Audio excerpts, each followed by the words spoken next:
Welcome. Welcome to IFS-based conflict resolution for healing from addictions, affairs, and ambivalence as to whether someone wants to stay or go. And whether you're joining me live or whether you're listening to the replay, thank you for coming. So let's just take a breath and bring ourselves present. So put your hands on your belly, a big belly breath. Inhale, abdomen out. Exhale, belly button back to your spine. Good. Sometimes just taking one breath quiets our minds and lets us be present in a different way. So what we're going to cover today is how to best help your clients and yourself to heal from all of the issues we talked about or any other issue. My name is Linda Kroll. I've been doing IFS therapy for 35 years. I'm a mediator, an attorney. I'm a certified teacher of meditation, yoga, and Ayurveda. And I bring all that to my practice. And I love sharing what I do with other practitioners and people who could use it. So the fact that you're here today, the fact that you're checking out the replay, I'm truly honored. And I want to make this personal to you. I have 35 years of experience to share with you. I'm going to give you a lot of information, but this is interactive, meaning I want you to put whatever you'd like me to know in the chat to everyone, or if there's something you want me to know personally, put it into a private message, because as long as you're here, I want to make sure you get exactly what you need. So if you feel like putting into the chat why you're here, which of the issues has more relevance for you, addiction, affairs, ambivalence, I'll be happy to talk about all of them. So I'll keep looking at the chat. I'll keep looking at the waiting room to make sure we have people coming in that can get in. But I want to ask you a question. Either if you're a professional, and since I made this for therapists and coaches, I'm going to assume most of you are professionals. On the other hand, you could probably use this for your own benefit as well. So what I'd like to help you do is understand that people come into our office and they often look like this, right? They often look like they're mad as hell and they don't want to take it anymore. They're frustrated with the other party. They're frustrated with someone in their life. And usually they're looking to you to fix it. Or at the very least, they're looking at you to hear their story. And I'm going to give you a few tools today that will make a difference either in your first session with a new client or your next session with a client that you have now. Because I wrote the book, Compassionate Mediation, How to Add Passion to Your Marriage or Compassion to Your Divorce. And Dick Schwartz, who's the originator of IFS, says, divorce brings out the worst in us and often leaves lasting scars. It's on the back of the book. Linda is a master at lifting couples out of their narrow perspectives. They then learn the larger lessons from their relationships and proceed based on the best interest of all involved.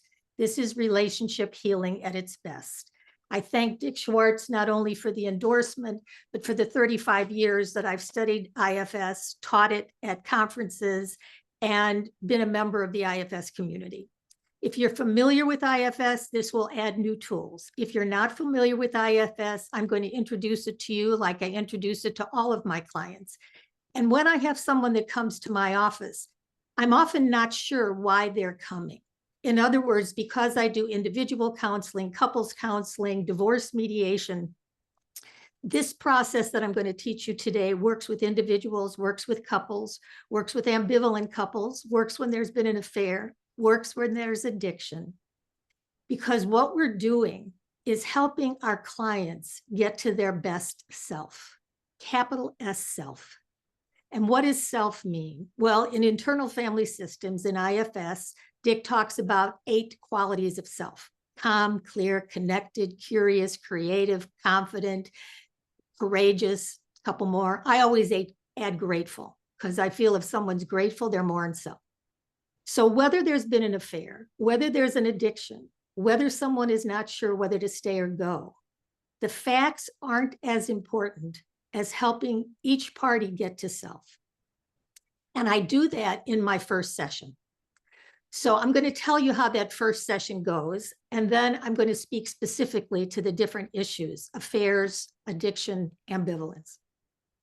No matter who comes to my office, an individual or a couple, they get the same 45-minute interview.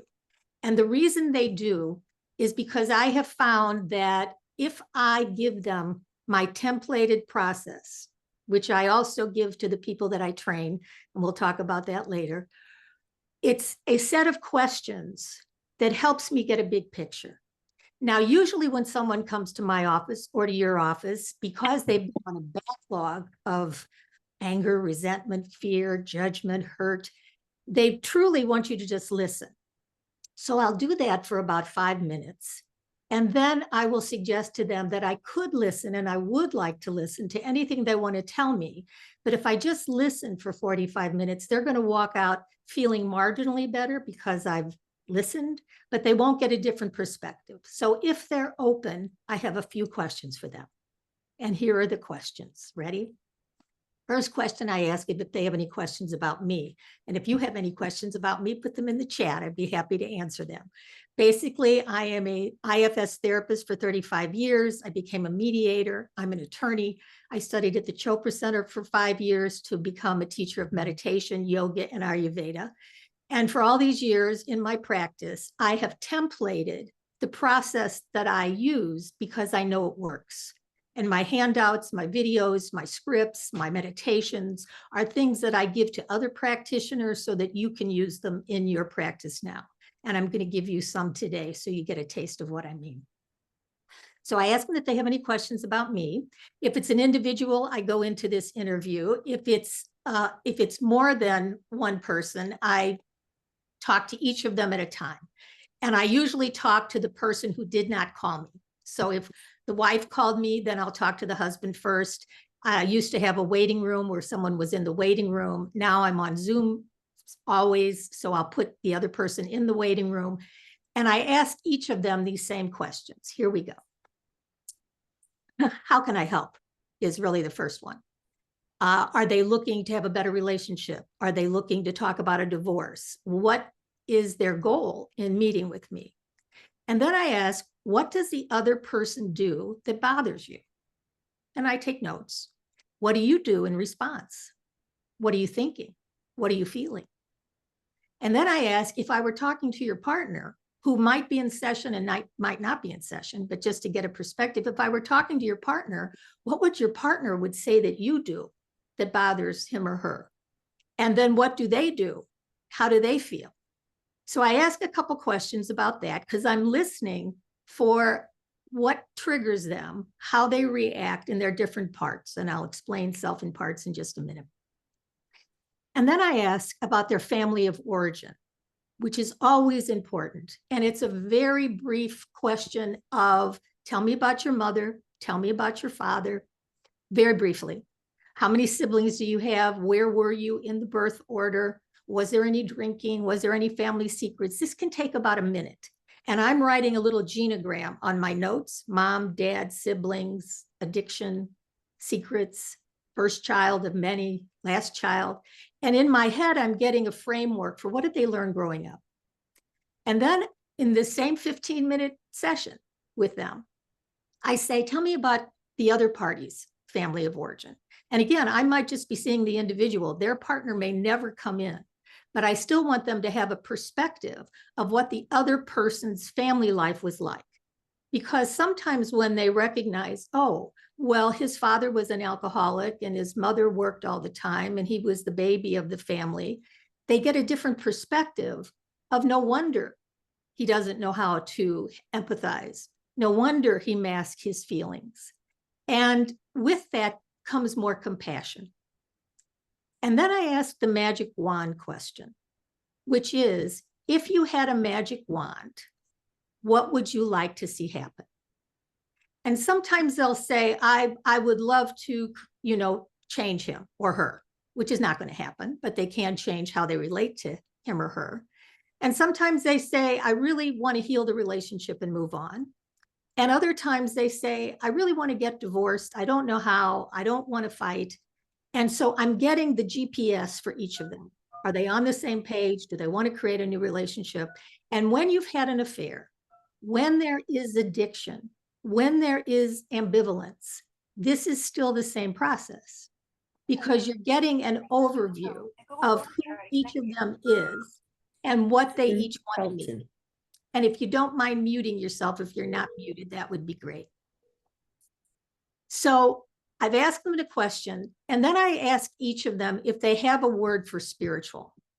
And the reason I ask them that is because whatever they say, and I don't mean religious, I don't care if they go to church or temple, I'm really asking, do they have any belief system that's outside of their ego? Is it God, nature, universe, higher self? Because that's the word I will use with each of them to talk about what self really means. So when we're talking about self, we're talking about that essence inside of us that is calm, clear, compassionate. So then if I have one person, after the interview, I go into this blurb, which I'm going to give you. And if I have both people, I put them back together and I say, thank you both for all you shared. And I've basically done 10 or 15 with each.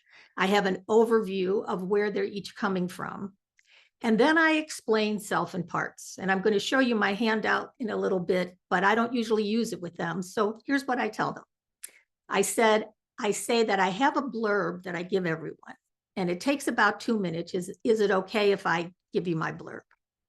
They say yes, they know they're in for 2 minutes. Okay, here it is. I believe we all have a healthy self. And when we're in self, we're calm, clear, and compassionate. You know those moments? They're usually just moments because we're not in self very much. We're in parts that we exile, parts that we manage with, and parts that we get extreme with. So if we learned in childhood that it wasn't safe to be scared or sad or hurt, and sometimes not safe to be angry, we push that aside. And those are the ultimate, what about me? Who's ever going to care for me the way I need? That's our inner child parts that we exile. And instead we go out and we manage. And we manage by being nice, pleasing, caretaking. Some people are judgmental, hardworking, stoic. But many people put on what I call a pseudo self, where you want to look like you're in self, calm, clear, compassionate, but you're really feeling some of those exiled feelings of pain or sadness, and you don't know what to do with them.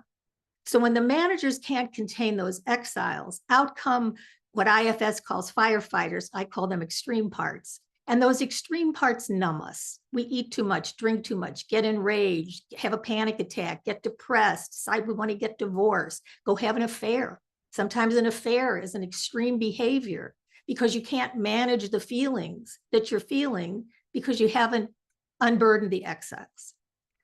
So then I used the stories that they have told me in the interview that I did with them to make it personal. So Mary, you came from a family where there was addiction. You learned how to be codependent. And John, you came from a family where your father was gone all the time and you didn't learn how to communicate. And you both did the best you could. And now you're here because you didn't learn how to communicate. And John had an emotional affair at the office, or that's what you believe. I want to help you talk about everything. I want to help you talk about the fear, the sadness, the hurt, the anger. And as I'm talking to Mary and John, I'm saying, so as I mention all these feelings, what's happening to you? Are you relaxing or are you tensing? And they tell me they're tensing. So then what I do is a 5-minute, 4-minute meditation that I'm not going to do right now, but I'm going to show you how to access it later to get to self. And no matter why they've come to me, sometimes two people are done. They're coming for mediation only. They want no woo-woo. They want no therapy. They just want to do this. They just want to get it over. But the problem isn't deciding who's getting the kids and what they're doing about the house and the asset division. The hardest part is getting them to self, to helping them learn how to compassionately communicate. And here are the 4 aspects of compassionate communication. The first one is connect to your best self. And what does that mean? Okay, how do you get to that place where you are calm? Do you meditate? Do you pray? Do you go for a walk in nature? Do you do your own therapy? How do you connect to your best self? Because most people aren't in their best self. An irregular relationship for sure, but when there's been addiction and affair, they are not in their highest self. They are reactive. They are angry. They are hurt. They are judgmental. You get the picture. But being compassionate starts with being compassionate with themselves, connecting to their best self and learning how to acknowledge that they are human. They have a right to be angry, but learning how to speak for their anger instead of from their anger keeps the other person involved in communication so they can talk about everything. And I often say that having the courage to talk about an ending can create a new beginning. Because if you do any work with individuals and couples, you realize that even in the middle of marriage counseling, one or both isn't totally invested in marriage counseling. In their head, they've got one foot out the door. They're thinking, well, what if we separated? They've envisioned what it would be like. But because they can't talk about it, they're not fully present. So what I teach in compassionate mediation and what I do with my clients is make all parts welcome, including the parts that have thought about leaving. So I'll get back to the addiction, the affair, and leaving in a minute, but let me give you the other pieces of compassionate communication. First one is connect to your best self. Number two, let go of your limiting beliefs and judgments. And that's where they learned in childhood. What are the stories they're telling themselves, about their partner? Oftentimes in situations, a partner isn't as angry at their partner as they are at themselves. Why did I stay? Why didn't I leave sooner? So letting go of their limiting beliefs and judgments, their filters through which they're judging the other person, the walls that they built around their heart, you want to help them do that. And you do that by step 3, helping them unburden pain from the past. And in my compassionate mediation training, I use all my IFS skills, plus my higher consciousness, plus a lot of other unburdening techniques to help you help them heal the pain from the past, either their long past from when they were a child or even the past in the relationship, because they can start over if they want to, and you can help them.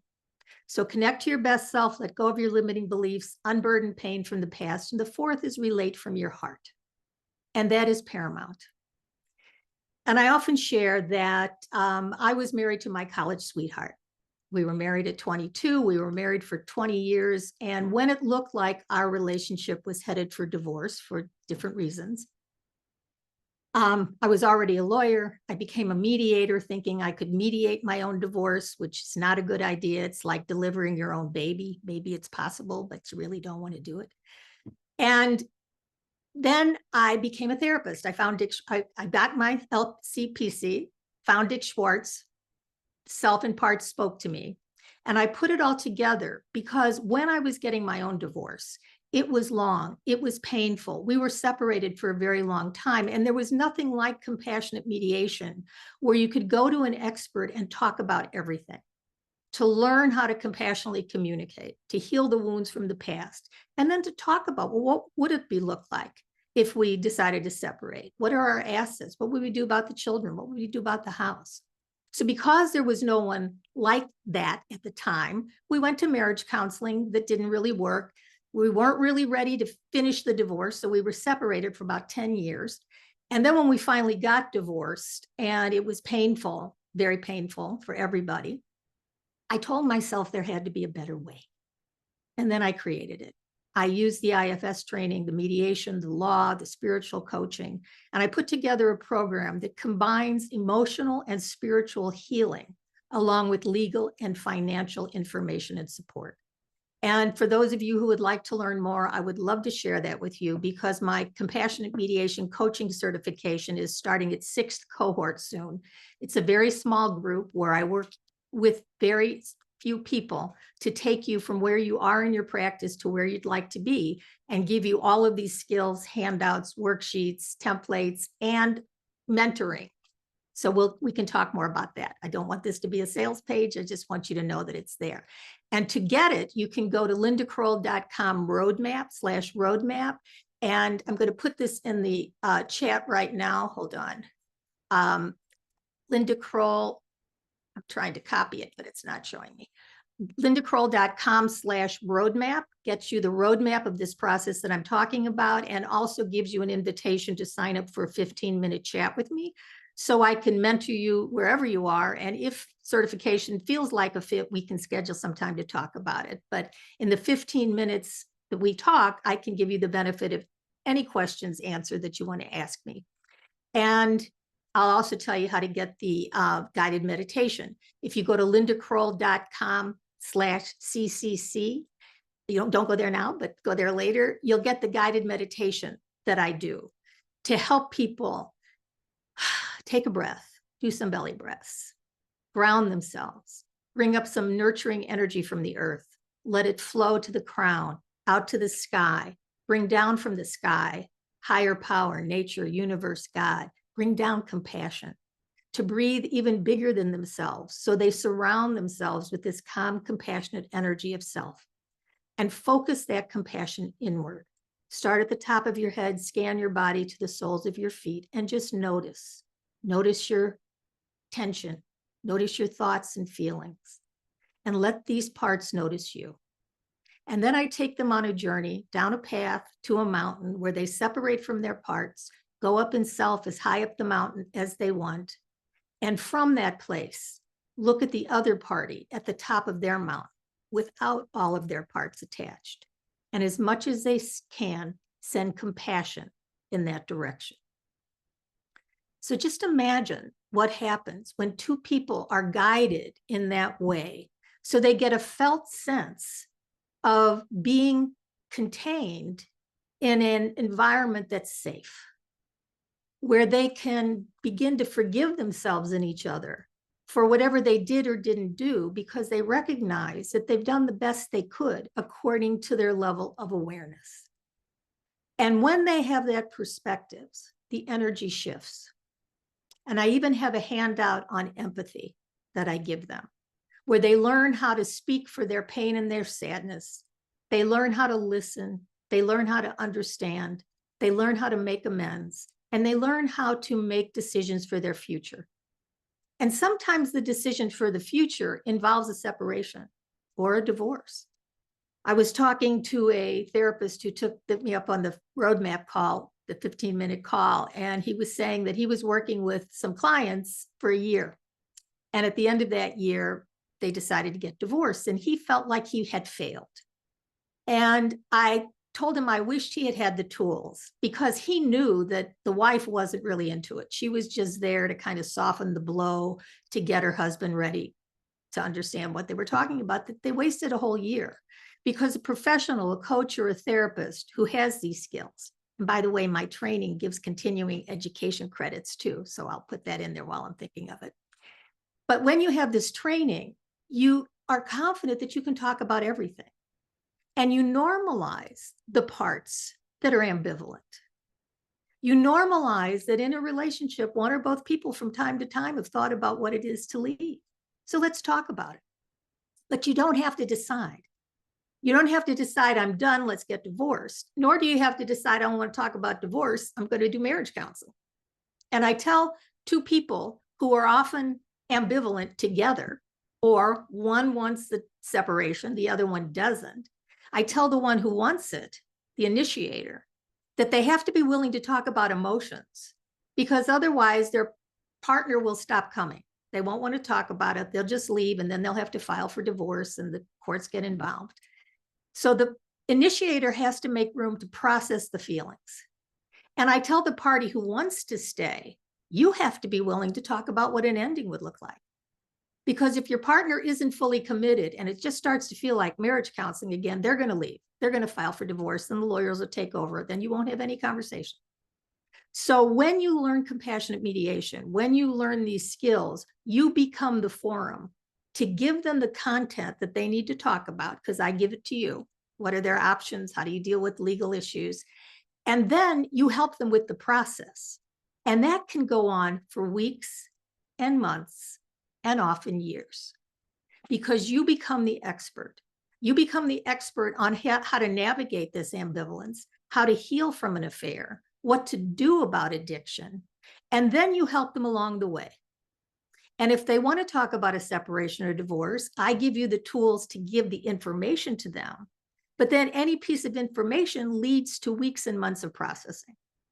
For instance, when you're thinking of separating or divorcing because your partner's had an affair and you don't want to forgive him or her, or addiction is rampant and no help is in the future because they refuse to get help, then you need to talk about then what would it look like if you separated.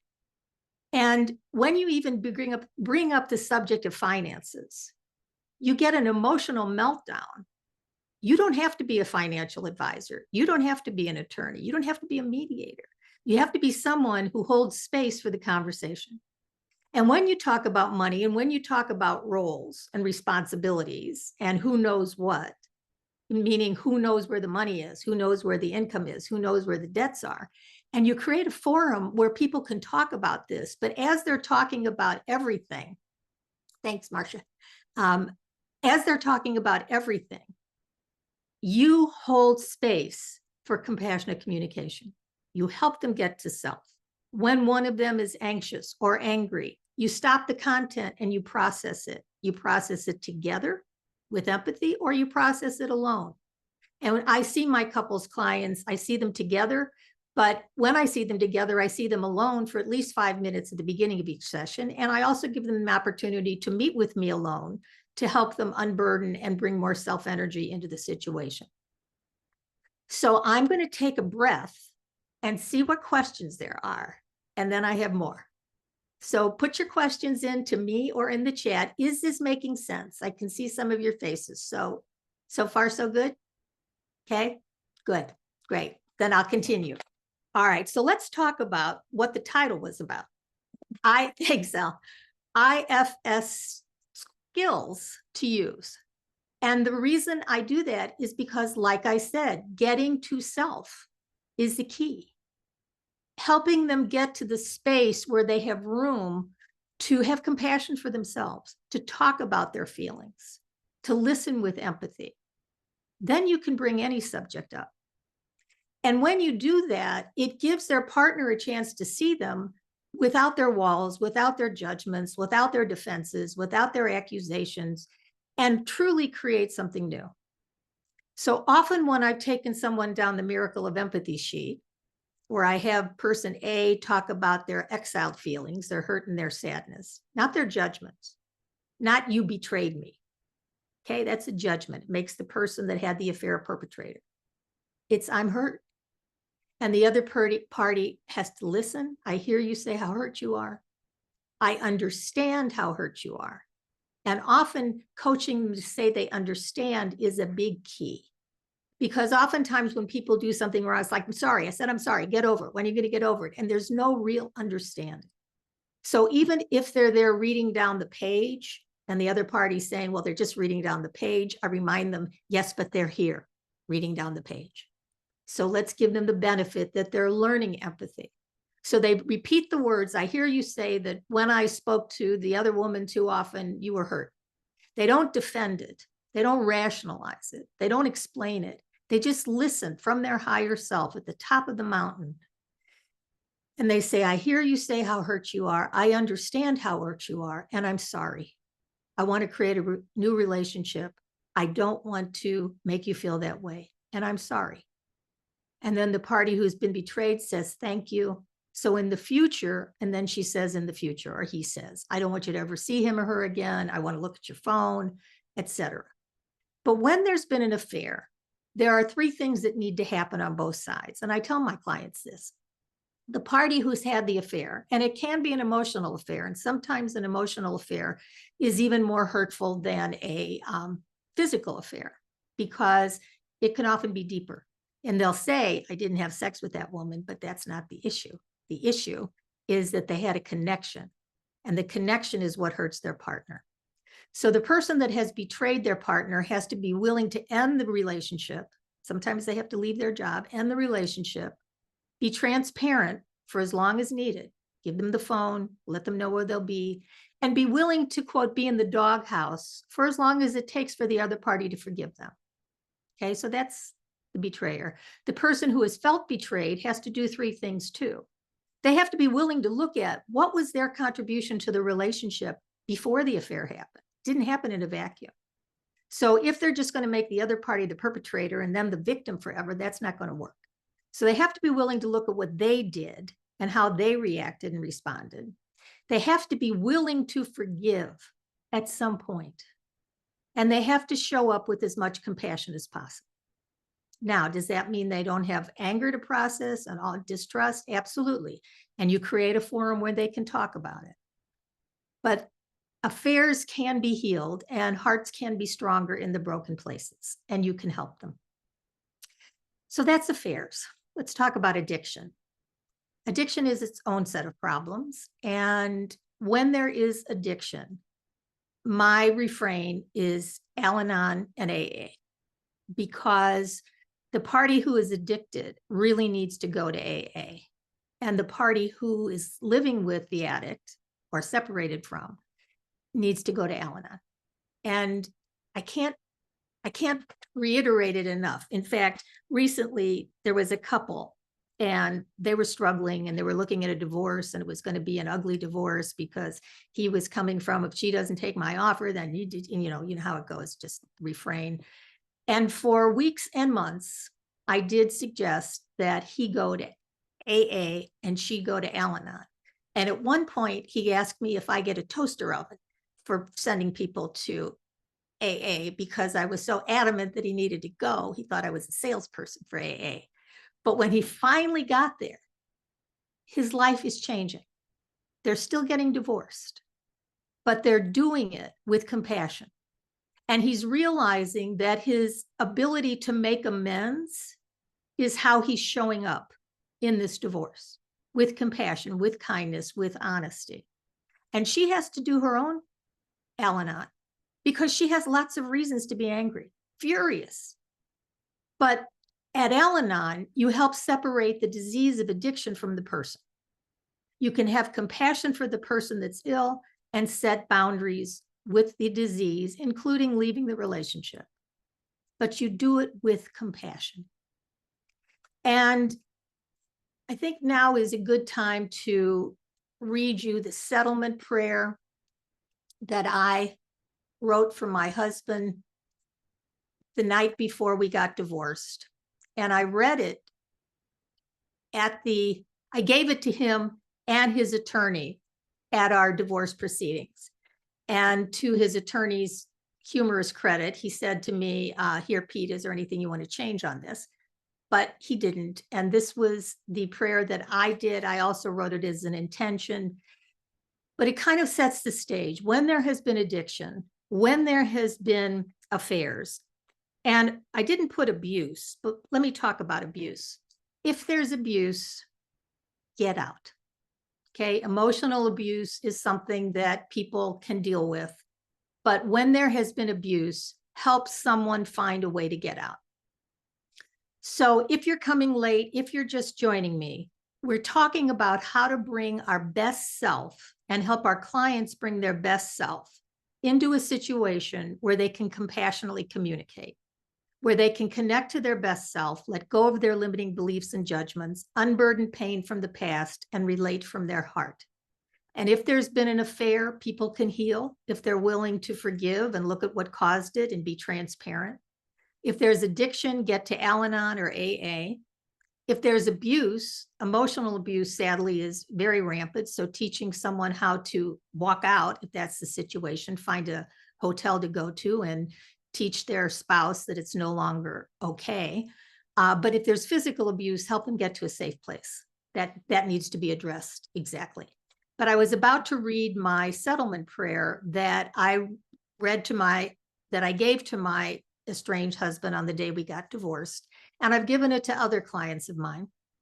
And it says, I pray for a peaceful and respectful settlement meeting in which all parties come together from the highest selves and their truest connection to your wisdom, guidance, and love.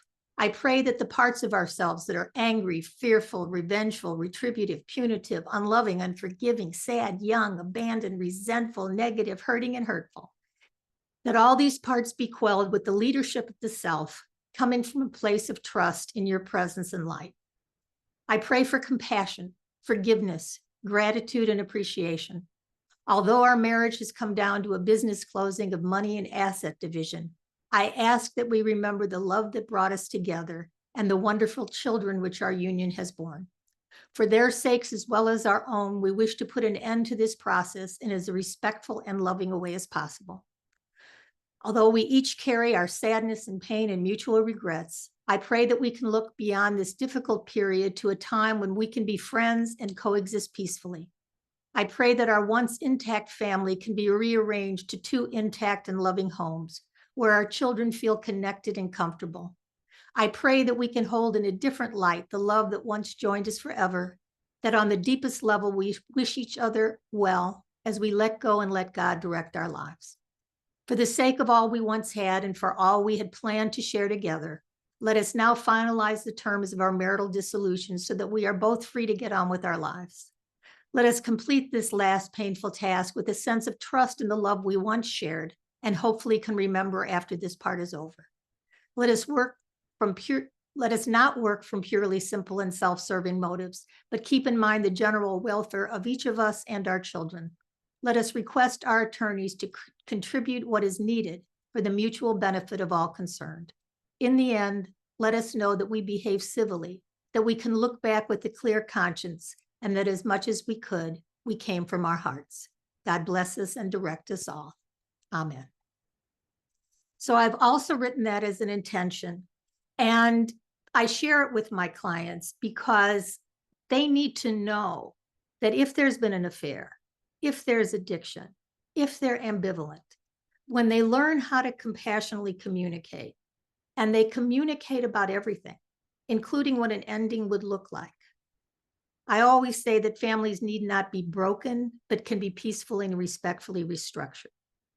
And often I think many people leave when they could stay, and they stay when they should leave, but they don't know how. And that's what I want to train other therapists and coaches to do. I am going to be 78. I'll pause for reaction.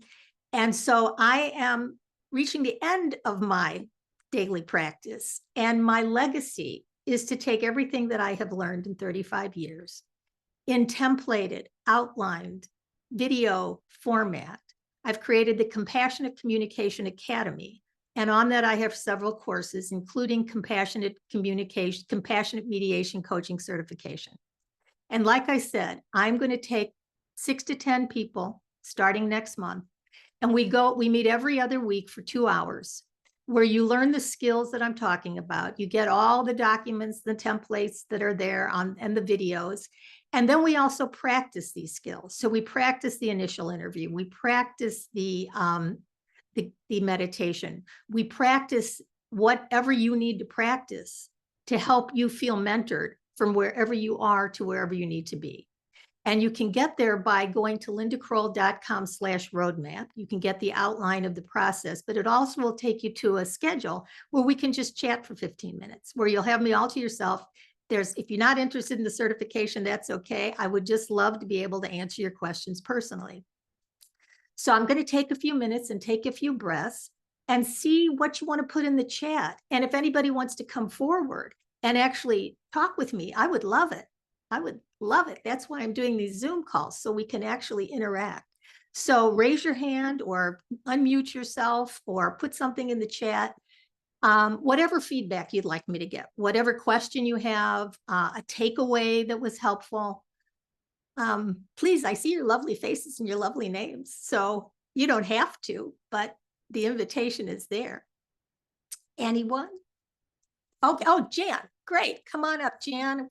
Unmute yourself. There you go. There's Jan.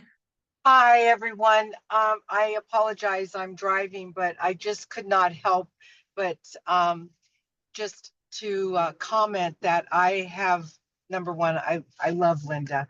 And there's no coincidences that God brought us into the space with each other. But I recently completed level 1 of the compassionate mediation. And the experience that our group had was, I think sometimes we overuse the word powerful, but it was such a powerful experience beyond my wildest dreams. And I've already started practicing the tools that Linda has taught us. And it's such a wonderful program. And it really has changed my perspective in so many ways. And I'll end with this, that I'm a recovered alcoholic. I just celebrated 17 years the other day, been married for 51 years.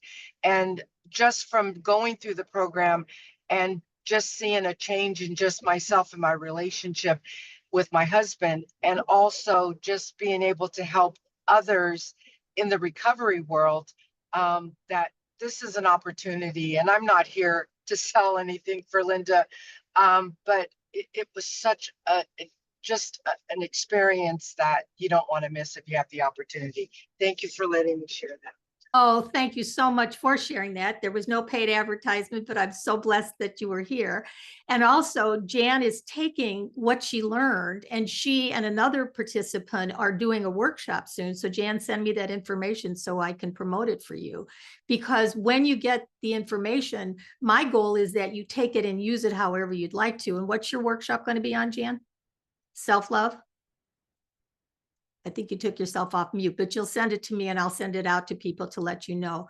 So it really is an opportunity to just take what I have and use it how you'd like. And it's not just me, it's the other people in the group. It's an amazing group of people from around the world who are all heart-centered, who all have some spiritual awareness, who are all open to learning and sharing and growing, no matter how full their practice is.